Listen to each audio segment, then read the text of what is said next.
আধার ও পরিস্থিতি বিচার করে শ্রী শ্রী ঠাকুরের উপদেশ ভিন্ন ভিন্ন সন্তানের প্রতি ভিন্ন ভিন্ন হতো।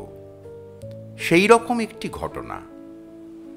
বিঠুর চাতুর্মাস্যের মধ্যে দুর্গাপূজা হচ্ছে। সেদিন ছিল মহাষ্টমী। সেই মহাষ্টমী তিথিতে যথাসময়ে মন্দিরের পেছনে গিয়ে দেখি সস্ত্রীক ননীগোপাল দাদাও আসন পেতে বসে রয়েছেন। আমরাও আসনে বসে আচমনাদি করে জপ করতে শুরু করেছি।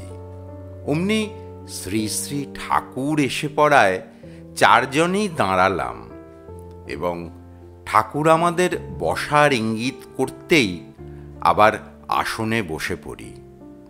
শ্রী শ্রী ঠাকুর ননী দাদাকে প্রশ্ন করলেন, হ্যাঁ রে বাবা, তোর নাম কি? ননীগোপালদা উত্তর দিলেন, ননীগোপাল বন্দ্যোপাধ্যায়। ঠাকুর বললেন, নামের আগে শ্রী বলতে হয়। এই দেহটাই ননীগোপাল বন্দ্যোপাধ্যায় নয়। যিনি ওতপ্রোতভাবে এই দেহ ধারণ করে রয়েছেন তিনি সর্বদাই শ্রী সম্পন্ন। তারপর ননীগোপালদা বললেন, বাবা, এটার নাম শ্রী ননীগোপাল বন্দ্যোপাধ্যায়। শ্রী শ্রী ঠাকুর পুনরায় প্রশ্ন করেন, কি করিস? ননীগোপালদা উত্তর দিলেন, কলিয়ারির অফিসে চাকুরি করি। শ্রী শ্রী ঠাকুর প্রশ্ন করেন, কত মাইনে পাস? ননীগোপালদার উত্তর, মাসিক ৮০০ টাকা। তদুপরি মাসে মাসে ১২০ হইতে ১৩০ টাকা পর্যন্ত উপরি পাই।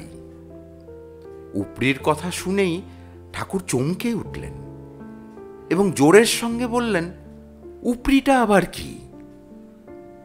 ননীগোপালদা খুব শান্তভাবেই বুঝিয়ে বললেন, অফিসে কাজের পর কোম্পানি যে অধিক সময় কাজ করায় তার জন্য অতিরিক্ত পারিশ্রমিক বাবদ ওই টাকা দেয়। শুনে ঠাকুরের গা বেয়ে যেন জ্বর নেমে গেল। ননীগোপাল দাদা আবার ঠাকুরকে নিবেদন করলেন, বাবা, একটা মাত্র সন্তান দিয়েছিলেন, সে তো অকালেই চলে গেল। ভাবছিলাম ফিরে গিয়ে চাকুরিটা ছেড়েই দেব। গত সন্ধ্যায় ভূপেশদার পরামর্শ চাইছিলাম। কথা শেষ না হতেই ঠাকুর পুনরায় সজোরে প্রশ্ন করে উঠলেন, ভূপেশ কি পরামর্শ দিয়েছে? ভূপেশদা বললেন, আশ্রমে এসে যখন চাকরি ত্যাগের চিন্তা এসেছে তখন ঠাকুরকে জিজ্ঞাসা করে নেওয়া উচিত। চাকুরি রাখলেই ভালো বা ছাড়লেই ভালো আমরা তো তা জানি না। আমরা তো সবাই পাগল, কি করতে কি করে ফেলি। ঠাকুর যা বলেন তাই করবেন। এবারও দেখলাম ঠাকুরের গা বেয়ে জ্বর নেমে গেল। ঠাকুর ননীগোপাল দাদাকে আবার জিজ্ঞাসা করলেন, হ্যাঁ রে ননী, তুই যখন জন্মেছিলি কিভাবে তোর পোষণ হতো? ননীগোপালদা বললেন, বাবা মা পোষণ করতেন। ঠাকুর প্রশ্ন করলেন, কতদিন? ননীগোপালদার উত্তর, 18 বছর বয়সে দেশের স্কুল হতে ম্যাট্রিক পাশ করি, তারপরেই এই চাকুরিটা পেয়ে যাই। 18 বছর পর্যন্ত বাবা মাই প্রতিপালন করেছিলেন। ঠাকুর প্রশ্ন করলেন, তারপর? ননীগোপালদা বললেন, এই জীবিকাতেই ভরণ পোষণ চলছে।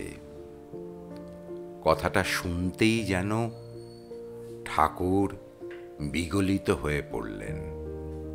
ঠাকুরের নেত্রযুগল হইতে গঙ্গা যমুনা প্রবাহ বইতে লাগল।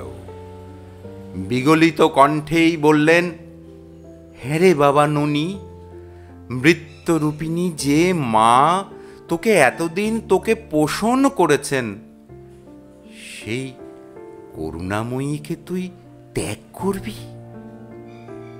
ঠাকুরের ইশারায় আমরা সকলেই দাঁড়িয়ে হাত জোর করলাম। ঠাকুর আমাদের মন্ত্র উচ্চারণের জন্য বললেন। আমরা করজোড়ে 3 বার উচ্চারণ করে মাকে প্রণাম জানালাম। প্রণাম মন্ত্রটি হল, ইয়া দেবী সর্বভূতেষু বৃত্তিরূপেণ সংস্থিতা, নমস্তস্যৈ নমস্তস্যৈ নমস্তস্যৈ নমো নমঃ। মন্দিরের সামনে মায়ের পূজা চলছে। চণ্ডীপাঠের মন্ত্রগুলি লাউডস্পিকারে ধ্বনিত হচ্ছিল। একটা স্বর্গীয় সুষমতার আবেশ। করুণাময় ঠাকুর আমাদের মন প্রাণ কোথায় যেন নিয়ে গেলেন। দেহ বোধই ছিল না। ঠাকুর নিজে আমাদের ধরে ধরে আসনে বসিয়ে মন্ত্র চৈতন্য করিয়ে দিয়েই সঙ্গে সঙ্গে জপ সমর্পণ করালেন। তারপর সবাইকে পূজা মণ্ডপে নিয়ে গেলেন। মা দুর্গাকে ও শ্রী শ্রী ঠাকুরকে যেন অভিন্ন মনে হলো।